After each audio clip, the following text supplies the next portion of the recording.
Сложно поверить, но еще 8 веков назад здесь процветала столица Волжской Булгарии – Биляр. Некогда огромный город площадью 800 гектаров, больше Лондона и Парижа того времени. В древних летописях его иначе и не называли, как великим городом. Но куда исчез могучий город? И что осталось от него теперь? Ответы на эти вопросы следует искать в глубокой древности, в легендах и преданиях народа. Биляр. Кладовая наследия. История великого города. Автор фильма Бай Хайруллин.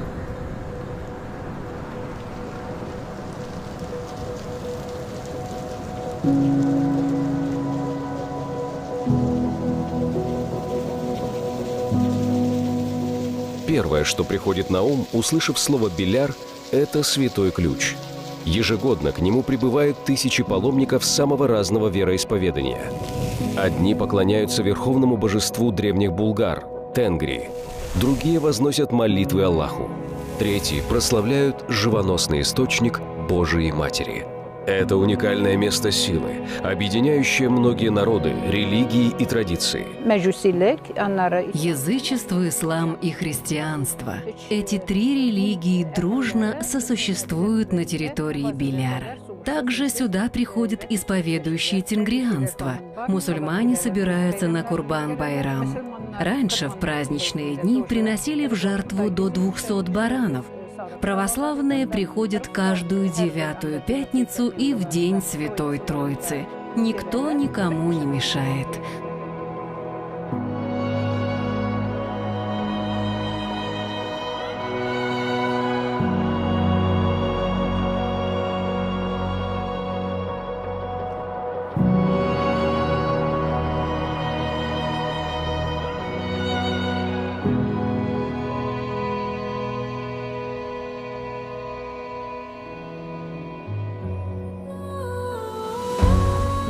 Биляр хранит тысячелетнюю историю, обладая большими археологическими тайнами. Весь комплекс занимает площадь около 800 гектаров и относится к числу крупнейших городов средневековой цивилизации Европы и Азии. У меня бабушка была очень умная. В селе ее называли академик Эби. Она мне рассказывала много историй о Биляре. Раньше здесь был очень большой город, и жило в нем много богатых людей. И назывался он Биляр, потому что приставка «би» значит «богатый». В самой Руси не было городов, равных по размерам укрепленной территории Биляра. Так, перед монгольским нашествием самые знаменитые древнерусские города – Киев, Новгород, Владимир – занимали площадь до 200 гектаров. Сравниться с Биляром не мог практически ни один из западноевропейских городов. Например, Париж – 439 гектаров в начале XIV века, Болонья – 420 гектаров, Милан – 234 гектара, Палермо, Неаполь и Лондон – по 200 гектаров каждый.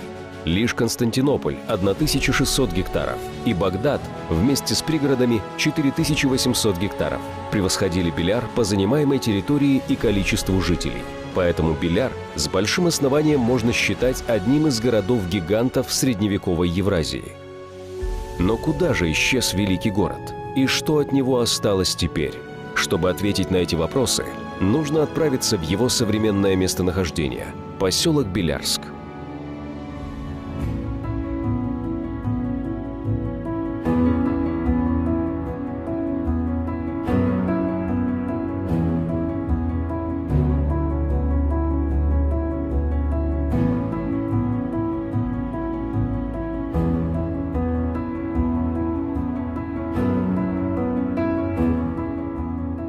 Современный Белярск – село в Алексеевском районе Республики Татарстан. Располагается в 150 километрах от Казани на правом берегу реки Малый Черемшан. Село было основано в 1654 году на месте древнего города. Первыми поселенцами были стрельцы. Население на 2021 год составляет больше 2000 жителей. В 1977 году по инициативе профессора Халикова Альфреда Хасановича был создан Белярский археологический музей. В 1992 году на основании постановления Кабинета министров Республики Татарстан был создан Белярский государственный историко-археологический и природный музей-заповедник. На сегодня его площадь составляет 2424 гектара. В состав заповедника вошли Белярское, Балынгусское и Горкинское городища. Однако при межевании Николаев-Баранский комплекс, являющийся неотъемлемой частью Белярской агломерации, к сожалению, не попал в границы заповедника. Также на территории находятся историко-археологический музей, природно-ландшафтные и историко-культурные памятники, кладбище с часовней-склепом известного химика-органика Александра Михайловича Бутлерова, дом-музей академика Александра Ерменигельдовича Арбузова, архитектурно-культовый комплекс «Святой Ключ». Одно из самых посещаемых мест Беляра – родник на подножье горы Хозяев. Он считался святым еще много веков назад. Во втором тысячелетии до нашей эры в этих местах жили племена культуры эпохи бронзы. После их сменили ананьенцы, а в V веке нашей эры сюда пришли именьковцы. Все эти племена по своим верованиям были язычниками, почитали огонь и воду, священные деревья и небесные светила. Таинственный родник в лесу, вытекающий из-под высокой горы, конечно же, не остался незамеченным.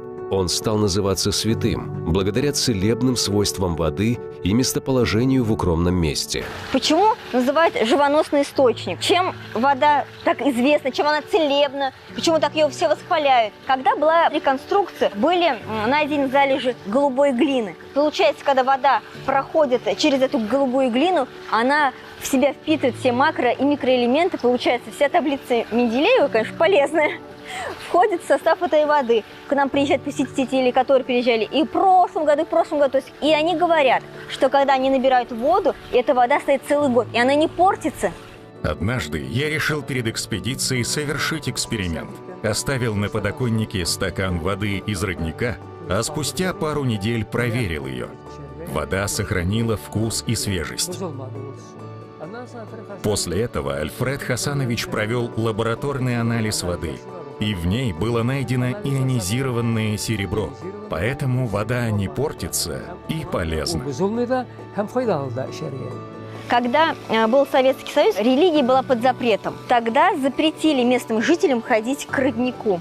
И чтобы не было желания у людей приходить к воде, поклоняться, потому что вы знаете, что это как место поклонения получается, то местные власти решили засыпать этот родник. Были сюда переброшены оборудование, экскаваторы, засыпали родник. Очень долго, полдня засыпали родник, и рабочие утомились. И решили они прилечь, отдохнуть. Уже все, работа сделана. Просыпаются через какое-то время, ну пусть они дремали с часок, допустим. Они проснулись, земляную насыпь ручей пробил. Засыпали несколько раз, и все равно ручей пробивал эту землю. Во времена моей молодости воспитание было коммунистическое. Страной правили коммунисты. Святой источник считался остатком прошлой веры. Такого не должно быть. Запрещалось верить и говорить о таких вещах. Как эта вода может лечить людей? Как можно поклоняться воде? По разным причинам это место было под запретом. К роднику не допускали. Даже был случай, когда я была пионеркой, в районном комиссариате работал молодой парень. Ему приказали не пускать любого, кто придет к святому источнику. Как-то раз туда издалека пешком пришла бабушка. Она шла к нему целых 2 недели, наверное, была настоящим паломником. Комсомольцы на территорию ее не пустили. Бабушка на коленях умоляла разрешить ей пройти к источнику, ведь она сама себе дала слово, что дойдет до Беляра и прочитает молитву у родника. Но, несмотря на ее просьбы, ее все равно не пустили, а место, откуда выходит источник, решили закопать бульдозером. Но это не помогло. Родник пробивался снова и снова. Всех приходящих комсомольцы прогоняли, и эту бабушку тоже пускать не собирались. Через какое-то время тот самый руководитель, не пускавший бабушку к источнику, решил искупаться в реке Черемшан, нырнул, и больше его никто не видел. В 1969 году мы приехали в Беляр, а на следующий день поехали на раскопки через поселок. И тут Альфред Хасанович, заметив небольшую группу, выпрыгнул из машины, подошел к ним и спросил: «Кто вы? Откуда вы? Куда путь держите?» Они оказались из Средней Азии. Планировали набрать воды из святого источника, чтобы дома излечить своих близких. Не доходя до родника, они встали на колени и ползли таким образом до источника. Посмотрите, какое уважение к святому месту, а слава его распространилась по многим местам. Из Альметьевска приехала одна женщина. Она сказала, что каждый год приезжает к источнику, чтобы сказать слова благодарности. Когда-то она не могла ходить. Муж взял ее на руки и принес к роднику. Набрав воды домой, она омывалась ею и встала на ноги. После этого каждый год стала приезжать сюда и благодарить святую воду. Прошли века. Менялись поколения, но Святой Ключ сохранил свою славу и собрал вокруг себя легенды и предания.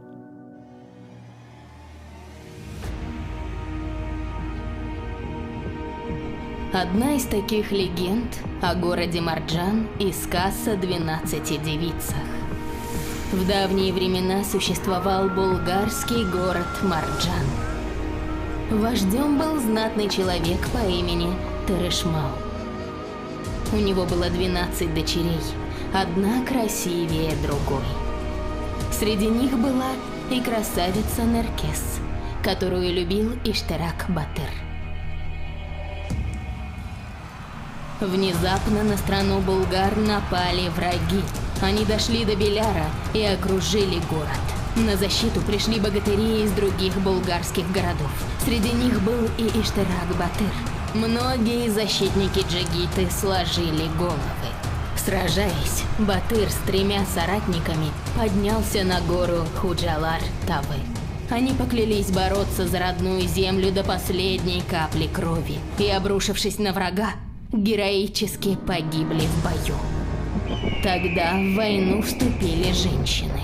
В первых рядах 12 дочерей Терешмала, но силы были неравны.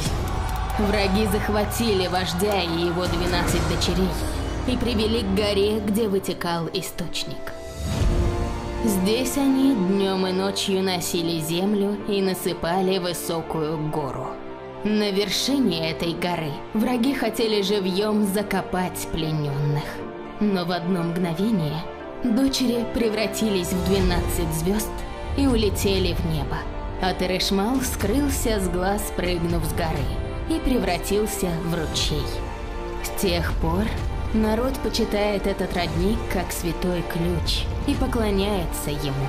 А гору, насыпанную девушками, называет Девичьей горой.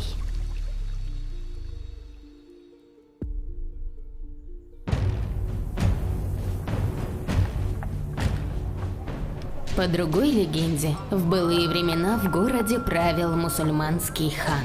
Он помогал бедным, распространял мусульманскую веру, строил мечети и мадресе. Окружающие враги долго не смели нападать на него. Но вот однажды завоеватель Тамерлан внезапно атаковал его город. Хана и его приближенных убили, но 40 девиц, живших в ханском дворце, надели воинские доспехи, обули железные башмаки и выступили против врага. Они защищали крепость на горе Хозяев. Бой длился всю ночь. Лучшие отряды Тамерлана были побиты, но силы были неравны. Крепость осадили, а 40 девушек убили и похоронили на горе Хозяев. Говорят, их могилы и поныне находятся там.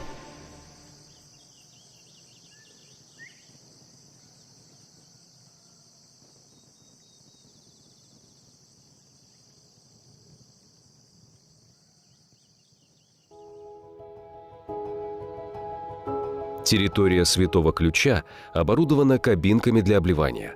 По древним преданиям считается полезным обливание родниковой водой, поставив перед собой намерение на исцеление. Можно почистить свою энергию, убрать с глаз порчи и болезни. Современная медицина также подтверждает факт пользы обливания, так как его температура плюс 4 градуса, и это влияет на сужение сосудов, что увеличивает приток крови к основным органам.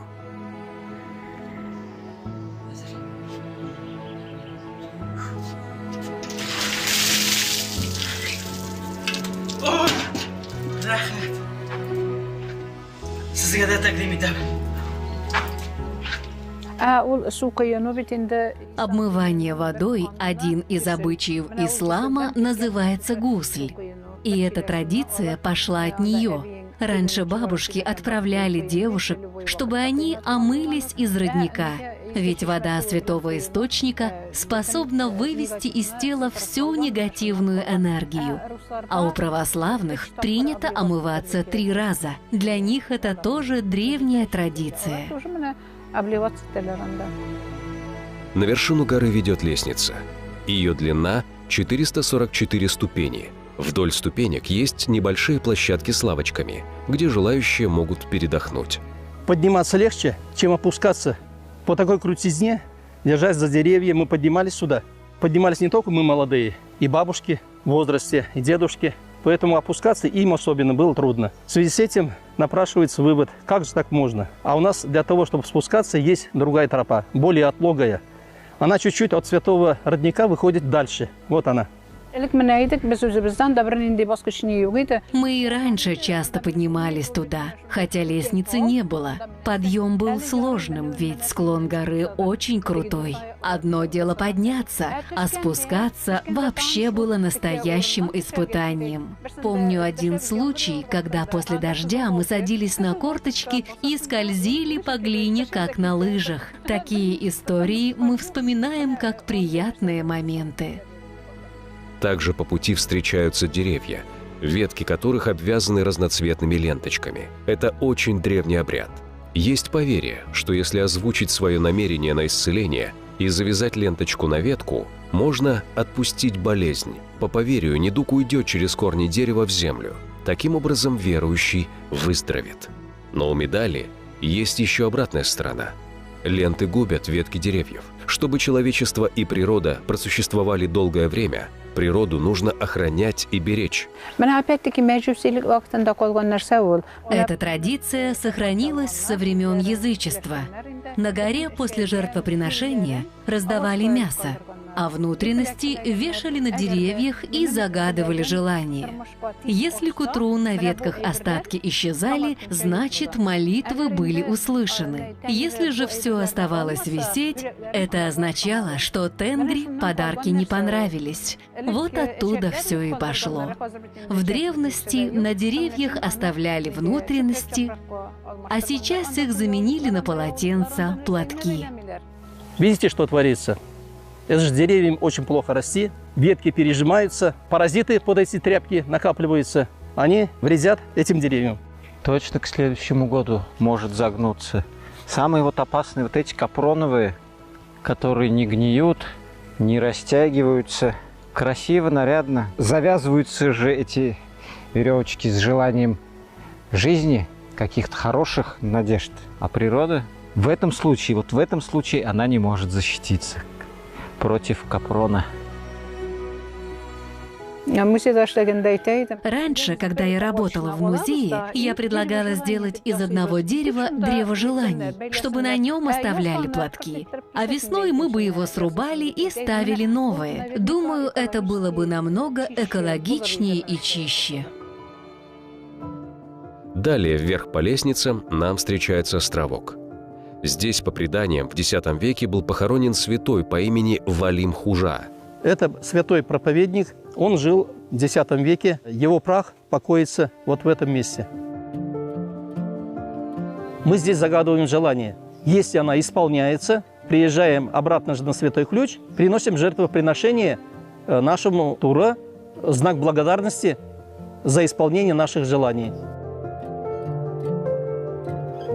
После смерти человека осенью это вместе столба, ставится на женщин липовый столб на могилу, а на мужчин дубовый. Как вы замечаете, здесь стоит дубовый столб. Вверху есть отверстие, считается переход в иной мир.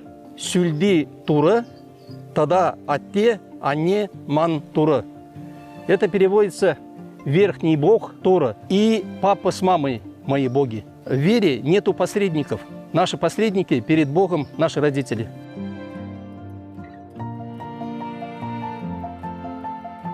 Это столб предыдущий, его ударила молния, вот она сгорела. Потом стоял вот этот столб. Когда изготовили новый столб, потому что он подгнил, его убрали. На могиле, когда столб подгнивает и падает, его выкидывать с этой территории нельзя. Он должен догнить на том месте, где он поставлен. То есть упасть, лежать рядом. Поэтому его никто не убирает, оно так и стоит и будет до конца стоять. Поднимаясь выше, мы проходим через железный мост, перекинутый над древним рвом. Остатки древних укреплений многие связывают со средневековым преданием о небольшой крепости, где пали 40 булгарских девушек-воительниц. Но существует еще одна версия. Раньше здесь было святилище жрецов. Мы стоим на мостике, который перекинут через древний ров.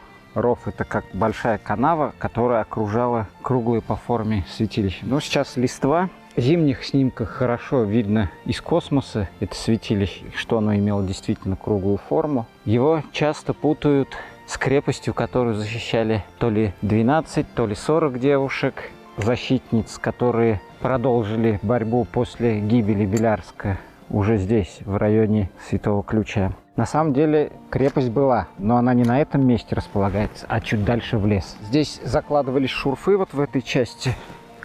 Старостин закладывал шурфы, Халиков закладывал шурфы.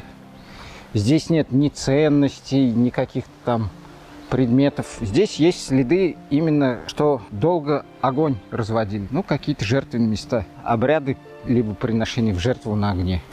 Человеческих останков нет. Не бойтесь. Судя по всему, это святилище появляется еще в эпоху бронзы, я сегодня вот тоже говорил, и связано со Срубной культурно-исторической областью. Примерно 2700 лет назад произошло. В начале 20 века в районе Черных камней и чуть дальше туда на поле были изучены курганные захоронения вот представителей этой Срубной культуры, которые здесь жили.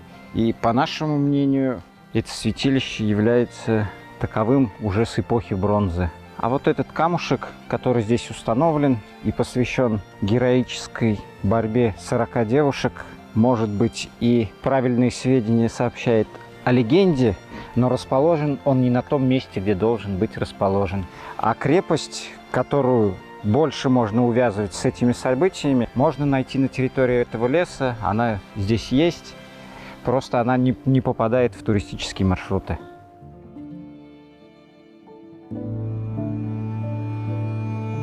В самом верху горы стоят камни желаний, сделанные в виде голубя. К ним ведет аллея, где посадили 40 елей в честь девушек, защищавших гору от врагов. Сам монумент возведен в 1997 году и представляет собой арку из 6 столбов, а крыши сделаны в виде тюбетейки. 3 камня символизируют 3 веры, а черный цвет – в память трагических событий, которые были много веков назад. Здесь принято загадывать желание, приложив свою руку и обойдя его до 7 раз против или по часовой стрелке.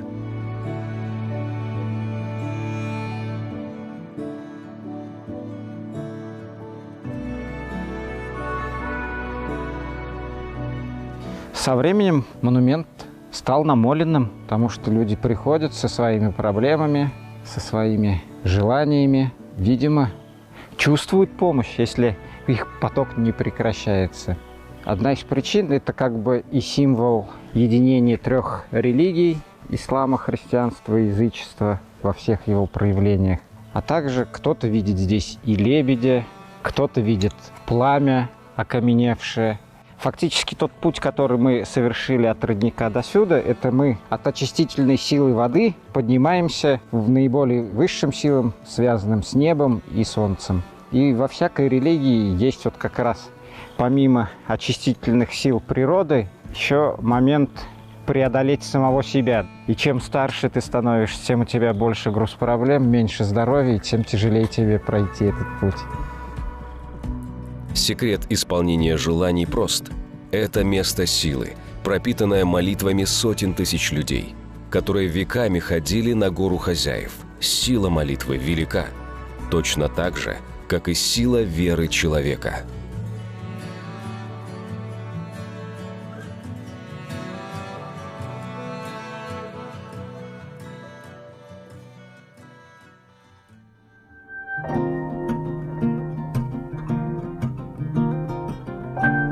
Белярское городище можно посетить как с экскурсией, так и самостоятельно, на машине. Дорога от Казани составит 2 часа. По пути можно посетить административный центр Алексеевского района. Для гостей он будет интересен уникальными объектами – храм Воскресения Христова и фабрика художественного ткачества. Добрый день. Мы находимся на территории Алексеевской фабрики художественного ткачества. Это одно предприятие, единственное в республике, которое занимается ручным узорным ткачеством. Изделия ткутся вручную на деревянных станках. Нужно обратить не сколько на руки внимание ткачихи, а именно на ноги. Перебирая проборку ногами, перетыкая вот именно руками, уже получается сам пробор. Машинное оборудование и хендмейк – это совершенно разные вещи. У нас есть огромный швейный цех, который оснащен современным оборудованием. Все машины у нас есть современные, вышивальные тоже. Но это именно визитка, это ткачество, оно единственное в России для того, чтобы люди могли, молодежь, увидеть, как вообще производилась ткань. У нас такое появилось новое направление, это мы только 5 лет его развиваем, это одежда. Сейчас очень стало популярны реконструкции, всякие форумы, фестивали. И мы вот благодаря этим событиям, на которые мы очень часто ездим, в Париже на Сабантуй была вот под Эйфелевой башней, то есть действительно оценили и домотканую одежду приняли.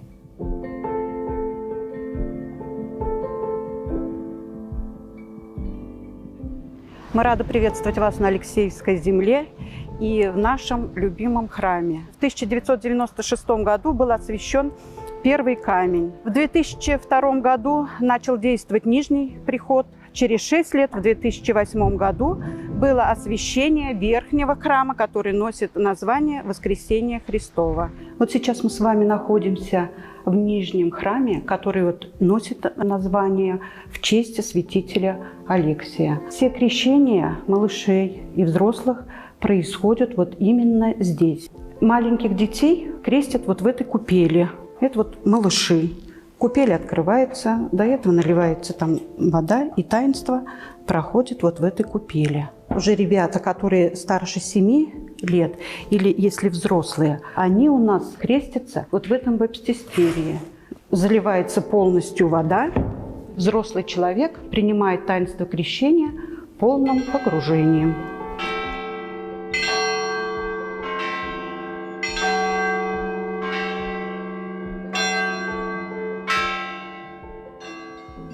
Люди, которые приезжают в Алексеевск или приезжают мимо, они могут остановиться на территории нашего прихода и переночевать вот в этом вагончике. Но этот вагончик он стоит уже несколько лет, ну лет 5-6, наверное, точно.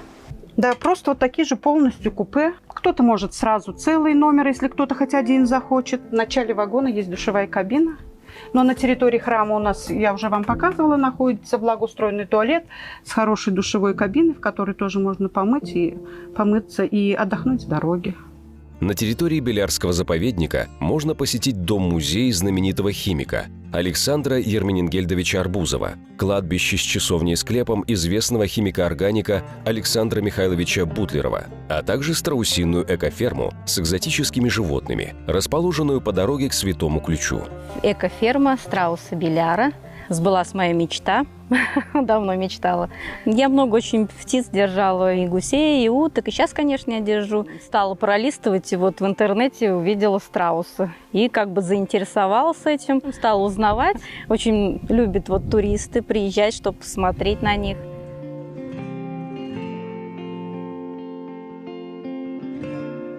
Мы сейчас находимся рядом с домом Александра Ерменингельдовича Арбузова. Этот дом-усадьба сюда был перевезен в 1977 году к столетию великого химика, очередного великого химика, связанного с Белярской землей. До этого этот дом-усадьба находился в селе Арбузов-Баран, потом в населенный пункт Загод-Скот был перевезен. Там он использовался как школа. С 1977 года он используется как музейное пространство. Здесь в нем 2 комнаты. Одна комната связана с экспозицией, посвященной семье Арбузовых, как самому отцу Александру Ерменингельдовичу, так и его детям, его потомкам. У Александра Ерменингельдовича тоже очень много было увлечений. Хорошо играл на музыкальных инструментах, любил очень активный отдых. Есть на экспозиции лыжи, фотоаппарат есть, потому что он увлекался фотографией. Любил очень цветы, сам сажал их, ухаживал за ними и называл их чудо природы. У Александра Ерменингельдовича было 3 детей, это Ирина, Борис и Юрий, и все они пошли по стопам отца, они стали все химиками.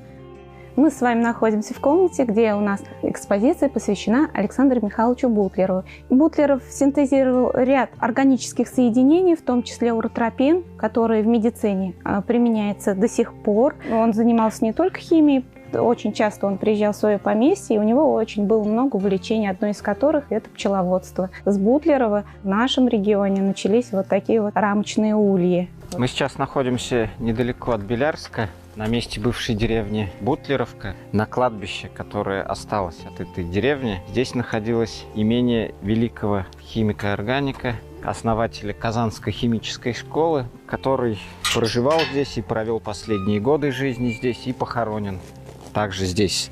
Он одно время был ректором Казанского университета. Помимо химии был еще заядлым пчеловодом. И не все знают, есть много улиц Бутлерова в разных городах России, да? А в Алексеевском районе практически в каждом населенном пункте есть улица Бутлерова. Поэтому Беляр — это не только эпоха бронзы, средневековье, Стрелецкий острог, а это еще и история химиков с мировым именем. В VI веке болгарские племена попали под зависимость тюрков, а их земли вошли в состав тюркского каганата. В начале VII века каганат распался на государства, среди них Великая Болгария и Хазарский каганат. Хан Кубрат сумел объединить разные племена и стал править Великой Болгарией. У Кубрата было 5 сыновей. Он завещал им сохранить страну и никогда не ссориться друг с другом. В середине VII века Кубрат умер. Похоронили его недалеко от реки Днепр. Нынешнее местоположение могилы – поселок Малая Перещепино Полтавской области, Украина.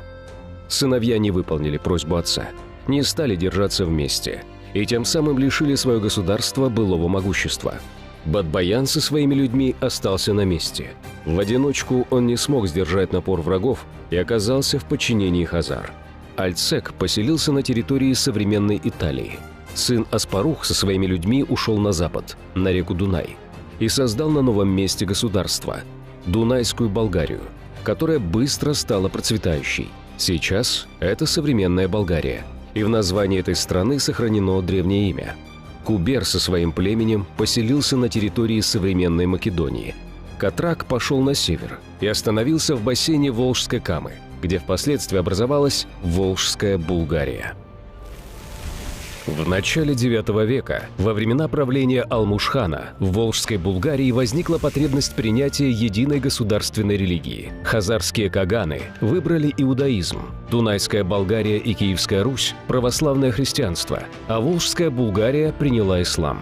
Ахмад ибн Фадлан. Если бы не он, мы бы не узнали историю наших предков в X веке. Хан Алмуш понимал, что здесь живут разные племена, и их нужно объединить. Он также понимал, что сплотить людей язычеством сложнее, ведь у всех были разные языческие боги. Нужна была другая, единая религия. На Руси в это время еще православия не было. Конечно, можно было принять иудаизм, но тогда бы они зависели от хазаров. И хан Алмуш написал письмо багдадскому халифу. В 921 году к багдадскому халифу Аль-Муктадиру прибыл посол правительства волжских булгар. Хан Алмуш просил халифа о наставниках для своего народа, кто преподавал бы законы ислама, построил бы мечети и воздвиг кафедры. Он также просил его о постройке крепости, чтобы укрепиться в ней от царей своих противников. Записка Ахмеда ибн Фадлана – важный источник по истории Восточной Европы X века. Он посетил Волжскую Булгарию в составе посольства халифа Аль-Муктадира в мае 922 года, в котором среди 5000 человек были строители, купцы, мусульманские миссионеры и священнослужители. 1000 молодых людей расселилось по булгарским селам и городам, построили мечети и обзавелись семьями. Таким образом, ислам мирно укоренялся в Поволжье и в 922 году был объявлен официальной религией булгарского государства. Волжским булгарам долгое время не удавалось освободиться от власти хазар. Они платили дань их каганату. И лишь в 965 году русский князь Святослав разгромил хазарские земли. Постоянная угроза со стороны правителей древнерусского государства, а затем князей Северо-Восточной Руси, заставила булгар перенести столицу в центральную часть Закамья, в город Беляр.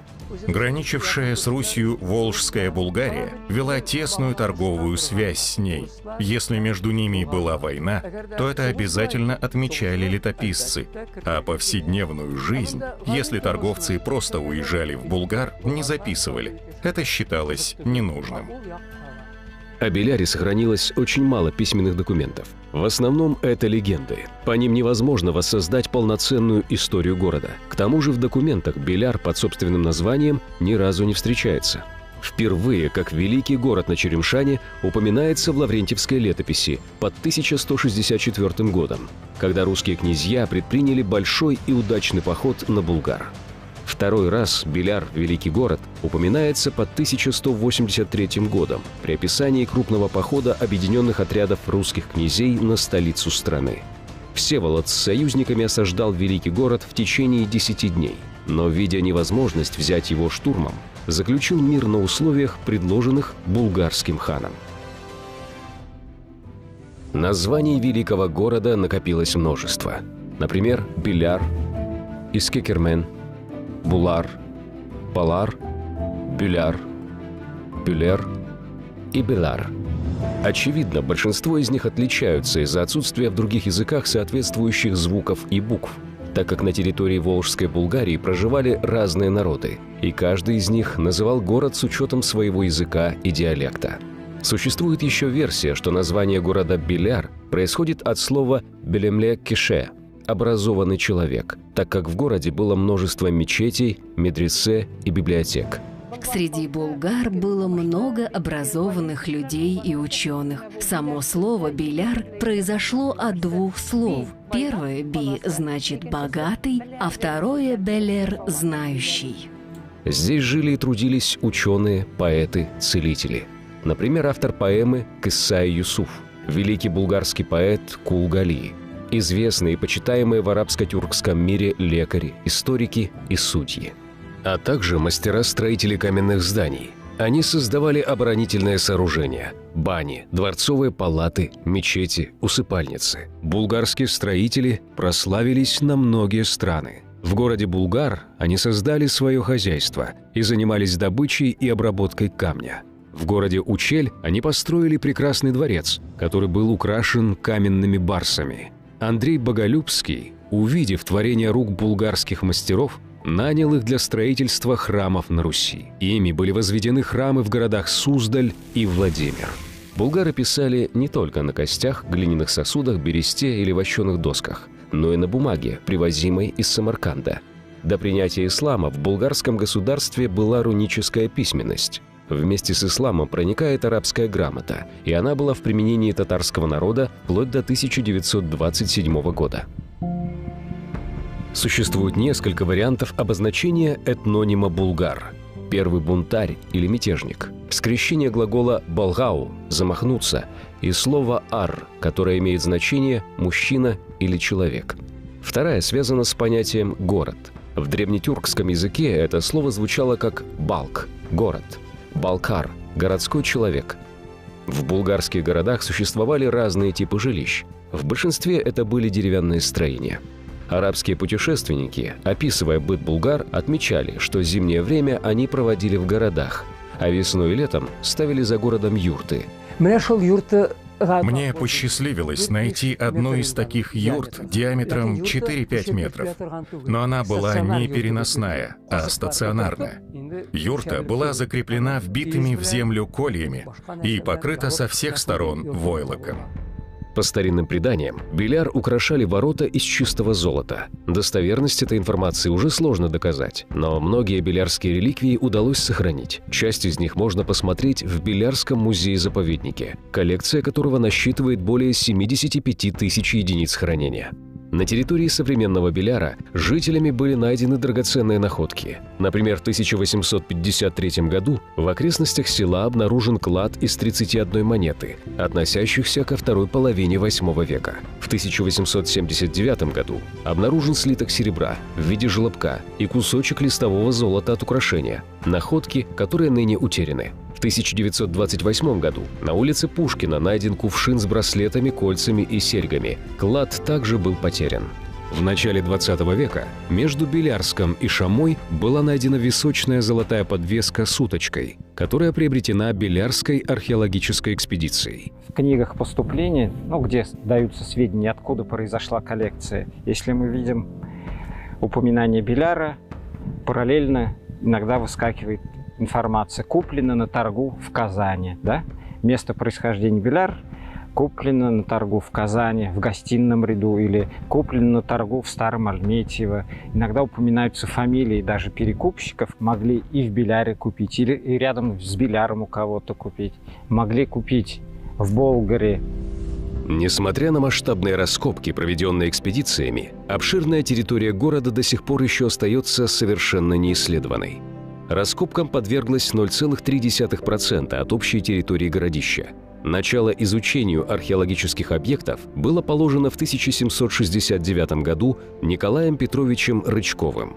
В начале 20 века Петр Алексеевич Пономарев и его ученик Михаил Георгиевич Худяков предприняли разведочные поиски в окрестностях Беляра. В условиях Первой мировой войны и начавшихся революционных событий исследователям не удалось обработать полученные материалы и подробно опубликовать результаты исследований. Первые раскопки в новых условиях советского времени производились на Белярском городище в 1928 году. Экспедиции по изучению булгарской культуры под руководством профессора Алексея Степановича Башкирова. Систематические и планомерные раскопки Белярского городища начались в 1967 году. Экспедицию создал и возглавил известный советский археолог, профессор Альфред Хасанович Халиков. В 1968 году он провел первый небольшой раскоп, а годом позже к ним присоединился и я. После завершения первого курса мы проходили археологическую практику, и когда в первый раз я увидел все это, очень сильно увлекся. Днем работал, а в свободное время и по выходным постоянно был на городище. Изучал валы, места укреплений. Попадались различные находки, собирал их. С того времени мое увлечение археологией только усилилось.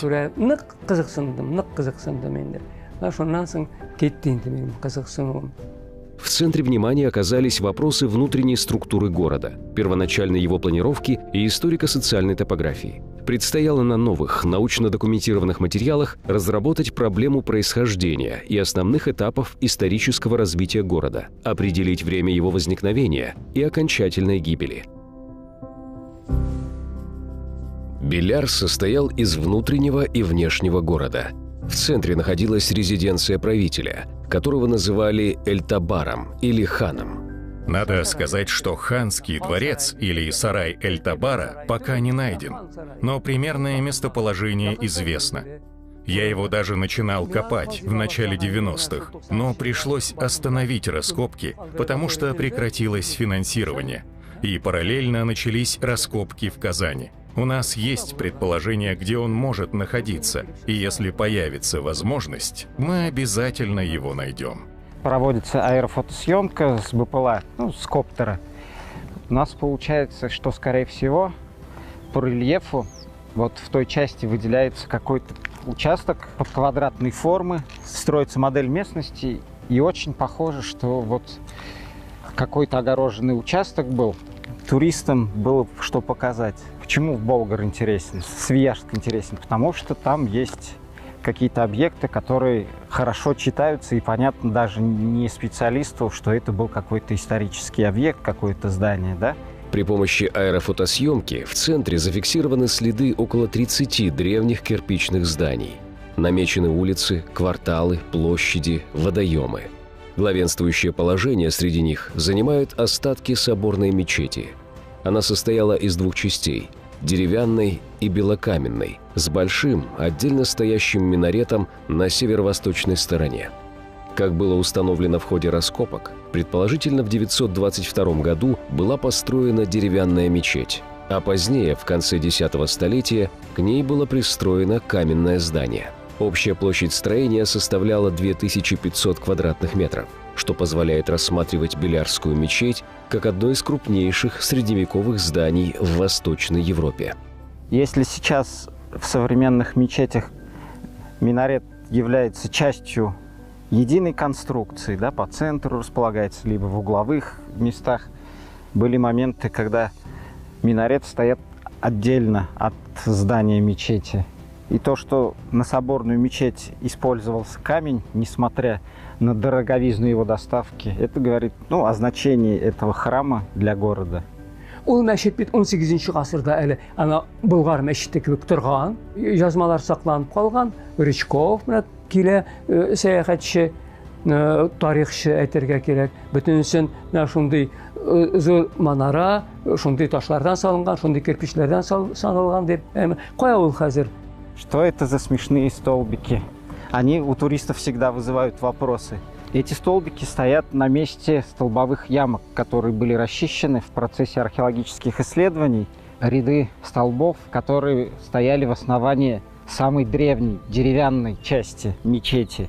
Потому что сначала была деревянная часть, потом строится каменная. А для чего забивались эти столбики? Во-первых, они под несущие балки, а во-вторых, забиратели энергии пучения грунта. Когда грунт расширялся, он сжимал дерево, энергия сжатия дерева и расширения грунта гасилась, и конструкция оставалась стабильной. Это средневековье, они вот это все продумывали. В непосредственной близости от соборной мечети возвышалось двухэтажное кирпичное здание с центральным подпольным отоплением. В научной литературе здание подобного типа получило условное название «Дом феодала». Оно сохранилось на уровне фундамента и цокольной части.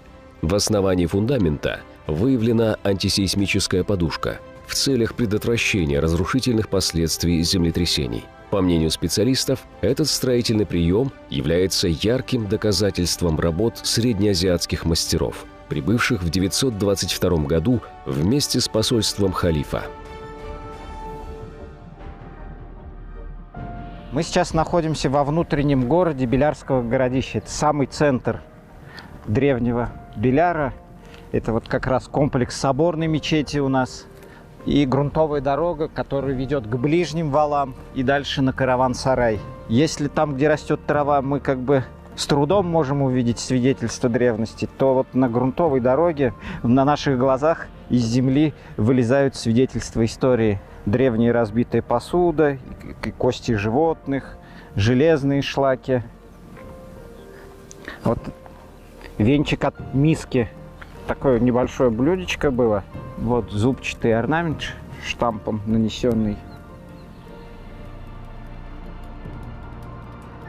За пределами внутреннего города, недалеко от восточных ворот, в начале 70-х изучались руины кирпичного здания. Функционально оно было определено как караван-сарай.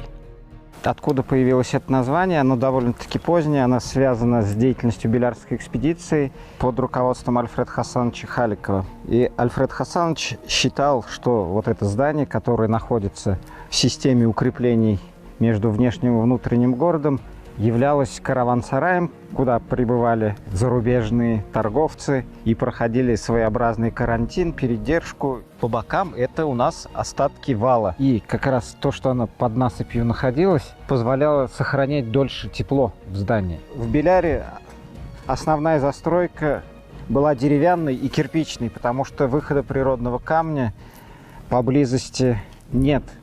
А транспортировать сюда камень за 40 верст это далековато, экономически невыгодно. В то время как здесь шикарнейшие глины, и они близко к поверхности лежат. И часть кирпичей из древних кладок можно узнать по цвету, она отличается. Она такой красного цвета. Вот в той части тоже мы видим. Сюда туристы редко заезжают. Такие либо самые заинтересованные, либо студенты-практиканты сюда приходят. Тот, кто приезжает в Беляр, за полдня быстро-быстро должен посетить и музей Арбузова, комплекс Святого Ключа и соборную мечеть, а мало кто доезжает до сюда. Хотя это очень интересный, такой выразительный объект.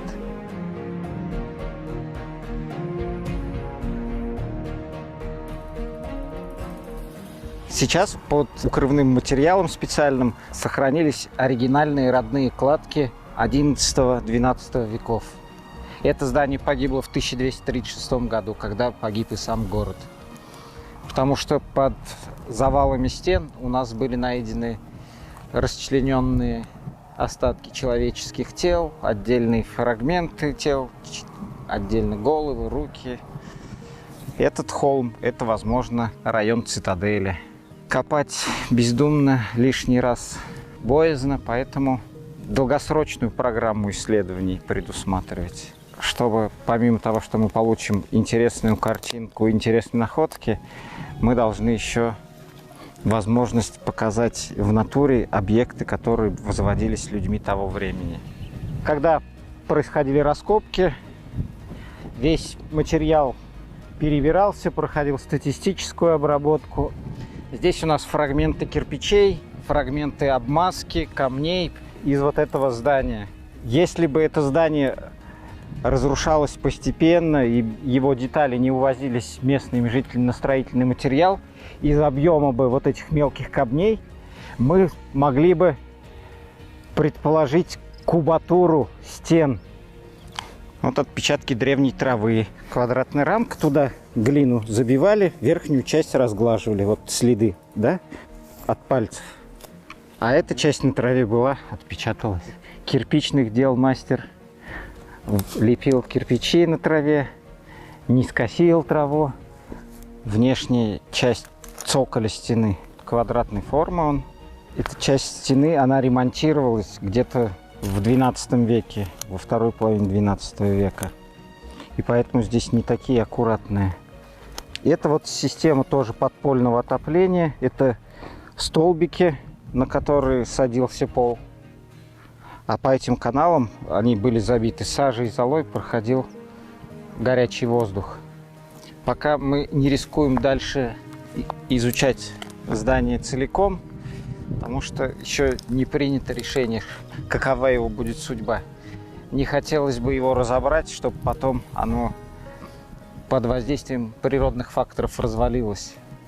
Если уж скрывать, надо продумывать сразу вопрос музеификации.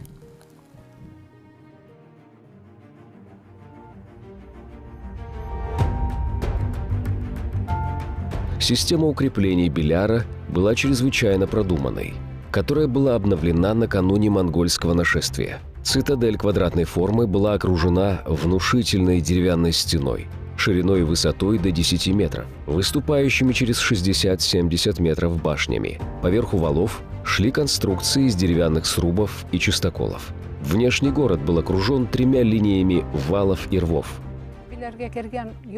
На пути к Беляру встречаются 2 вала.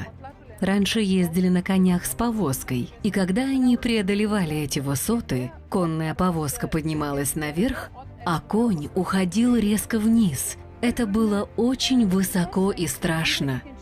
И каждый раз я удивлялась, зачем они стоят на пути к поселку, и поняла только когда начала жить в Беляре. Протяженность валов и рвов около 5 километров. Ну, если это 2 линии, то их сложить, то будет у нас 10 километров примерно, да, укреплений.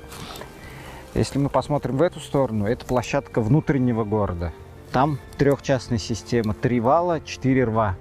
Если в сумме сложить, 40 километров насыпей и рвов. А еще за валами внешнего города идет у нас посад. Мы в той части были на посаде. За посадом еще пригород, отдельные усадьбы. Ну, это вот к вопросу о мегаполисе. Впервые были здесь вот прорезаны валы под руководством Кавеева, Хузина.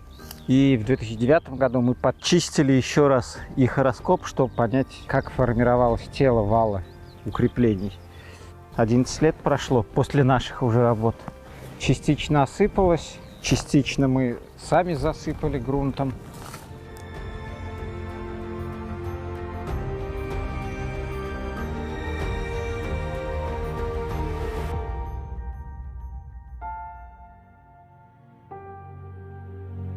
В домонгольские времена Беляр являлся ядром экономической и культурной жизни Волжской Булгарии. Далеко за пределы страны распространилась слава булгарских мастеров.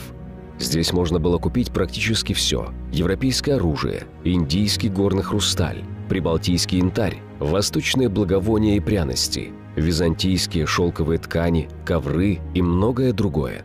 Помещения в каменных и кирпичных зданиях в Беляре подогревались подпольной системой отопления, а также широко применялось стекло, которое использовали в качестве окон. В средние века застекленные окна в домах были большой редкостью даже на Западе. В Беляре же светло-зеленое или светло-голубое стекло варили и выдували рядом со строящимся зданием.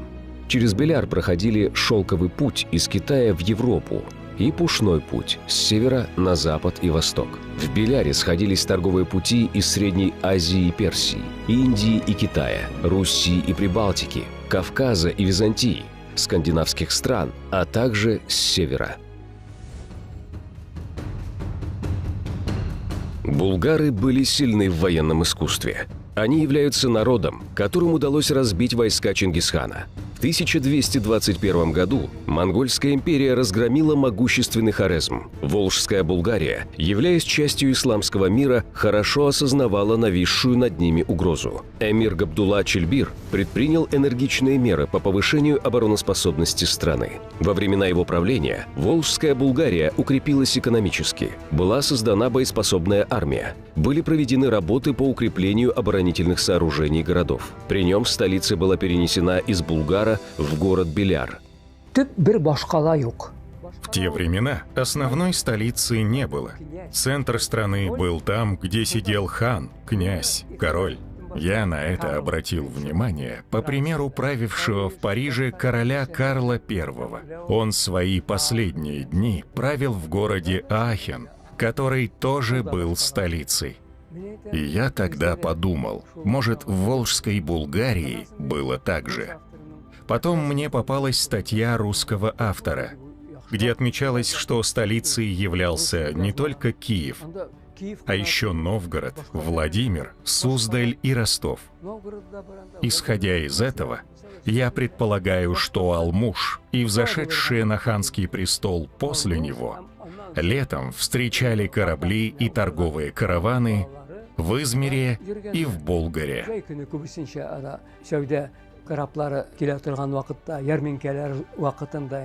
Поэтому не стоит спорить, столицей был и Булгар, и Беляр тоже.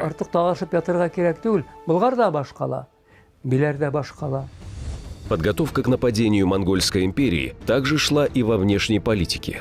Был необходим мир с соседними государствами. Тем временем продолжалось противостояние Волжской Булгарии и Владимира Суздальского княжества. В 1218 году булгары захватывают Устюг, а в ответ в 1220 году суздальцы нападают на булгарский город Ашель. Осознавая необходимость мира в связи с монгольской угрозой, в 1221 году Волжская Булгария заключает перемирие с княжеством. Согласно этому договору, военные столкновения прекращаются.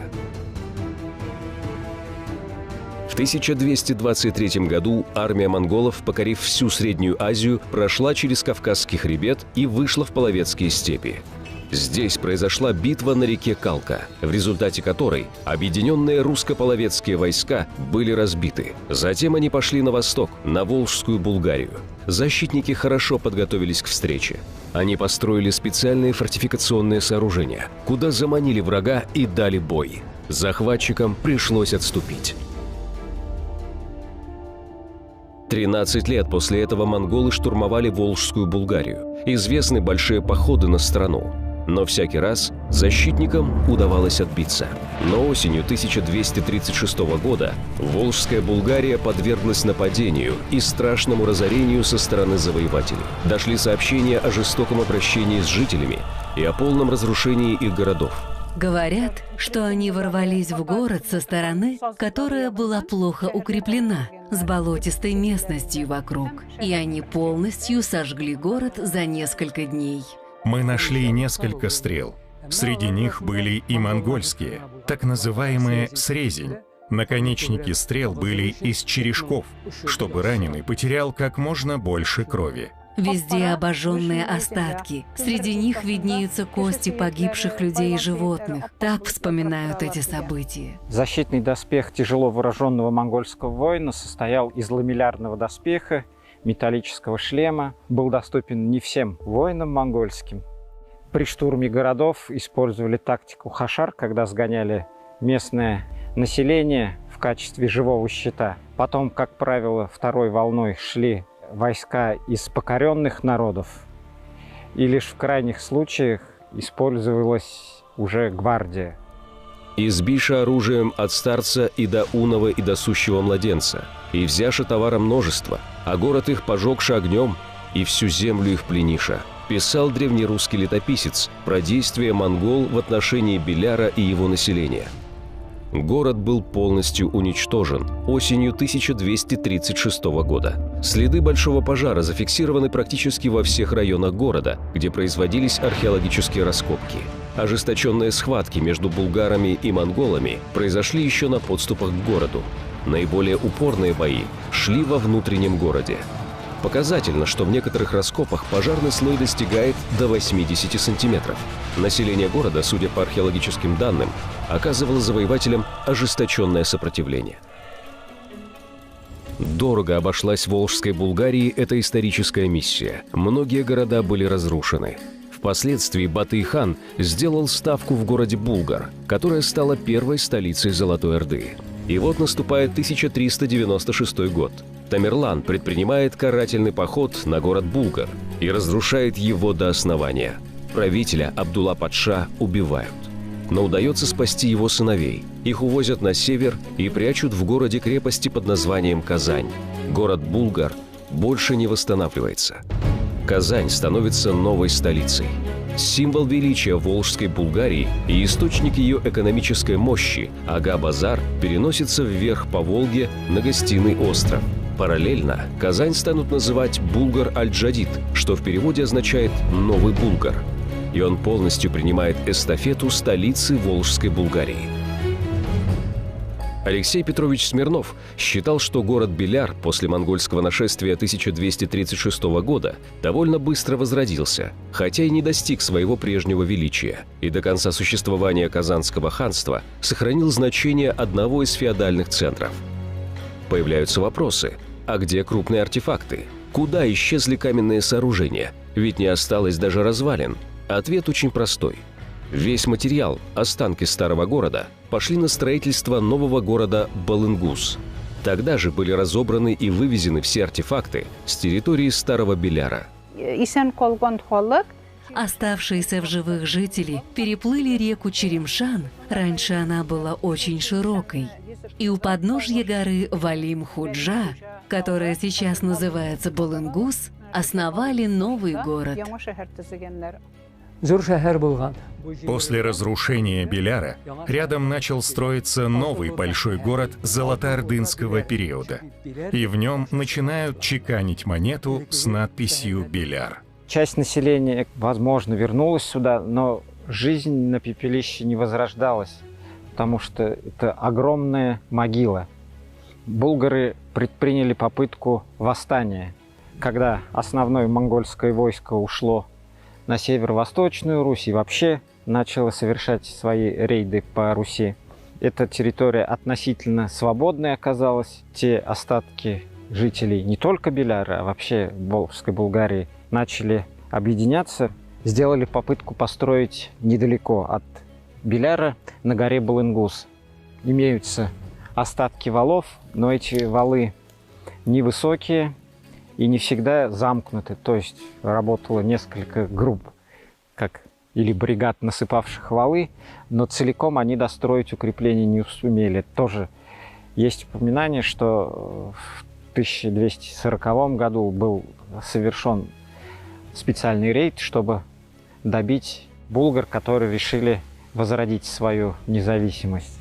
Также известно, что еще в XIX веке баржами вверх по Волге для строительства городов на Руси и даже в Европе вывозили отменный кирпич и камни с развалин золотоордынских городов. Это одна из причин, почему на территории современного Белярска сложно обнаружить материальные следы былого величия.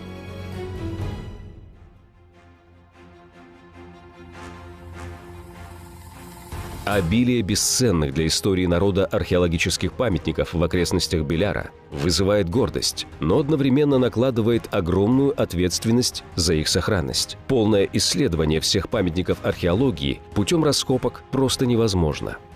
Во внутренний город мы никого не пускаем. В нем запрещено проводить строительные работы или возделывать землю. А на внешний город обратили внимание фермеры. Говорят, что земля пустует, и можно было бы ее засевать. Хорошо, что мы вовремя провели межевание и узаконили землю в качестве заповедника. Теперь нам легче давать отпор. А то, кто знает, если проявишь слабину, землю начнут незаконно использовать. После окончания раскопок в Казани я думал, что вернусь в Беляр, так как там моя любовь. Но не было возможности. Финансирование со стороны государства прекратилось. Я боюсь за сохранность археологических памятников. Например, соборная мечеть была музифицирована во времена Альфреда Хасановича. А сейчас на них никто не обращает внимания, и они постепенно разрушаются. Это территория, где сохраняется то, что есть в натуральном виде. И природа, и ландшафты. Можно все выровнять, залить бетоном, закатать в асфальт. Но для этого есть свои места. И хорошо, что есть заповедники у нас. И здесь вот как раз Белярский заповедник – один из примеров сочетания историко-археологического наследия, культурного наследия и природного.